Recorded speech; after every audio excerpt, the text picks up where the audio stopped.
भारत में असंगठित मजदूरों का एक बड़ा वर्ग है। भारत सरकार ने इन मजदूरों के लिए पेंशन की व्यवस्था की है। अब मजदूरों को भी मिलेगा पेंशन। सरकार की इस योजना से मिलेगा फायदा। भारत में असंगठित मजदूरों का एक बड़ा वर्ग है। भारत सरकार ने इन मजदूरों के लिए पेंशन की व्यवस्था की है। जाने कैसे मिलता है इन पेंशन की योजना का लाभ और कैसे करना होगा आवेदन।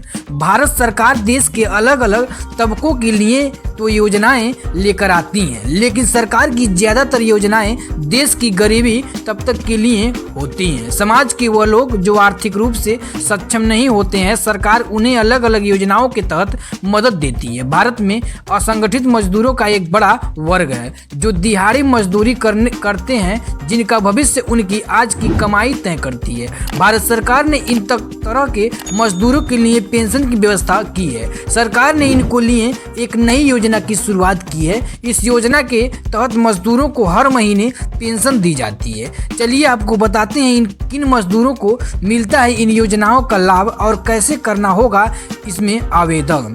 मजदूरों के लिए पेंशन स्कीम। भारत सरकार ने साल 2019 में देश के असंगठित मजदूरों को आर्थिक रूप से मजबूत करने के लिए उनके भविष्य को सुरक्षित करने के लिए प्रधानमंत्री श्रम योगी मानधन योजना शुरू की थी। यह पेंशन योजना है जिसका लाभ देश के असंगठित क्षेत्र के काम करने वाले मजदूरों को दिया जाता है। इन योजना के तहत मजदूरों को 3,000 रुपये तक की पेंशन दी जाती है। योजना में हर महीने मजदूरों को कंट्रीब्यूशन देना होता है। योजना की सबसे अच्छी बात यह है कि जिनका कंट्रीब्यूशन इनमें मजदूरों की ओर से किया जाता है, उतना ही सरकार भी करती है। इन मजदूरों को मिलेगा लाभ। इन योजना के बात किए जाए तो इनमें रेहड़ी चलाने वाले, दुकानदार, ड्राइवर, रिक्शा चालक, कपड़े सिलने वाला, मोची, प्लम्बर, दर्जी, धोबी, नाई, इस तरह की काम करने वाले मजदूरों को लाभ दिया जाएगा। बता दें, योजना में आवेदन करने के लिए मजदूर की उम्र 18 साल से लेकर 40 तक के बीच होनी जरूरी है। योजना के कम से कम 20 साल तक का कंट्रीब्यूशन करना होता है। निवेश के आधार पर 60 साल के बाद हर महीने पेंशन दी जाती है।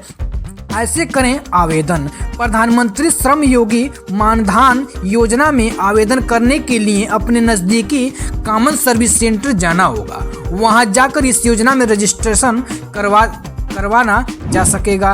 रजिस्ट्रेशन के लिए आपको कुछ डॉक्यूमेंट देने होंगे, जिनमें आपका आधार कार्ड, पैन कार्ड और आपके सेविंग अकाउंट की पासबुक या चेकबुक शामिल है।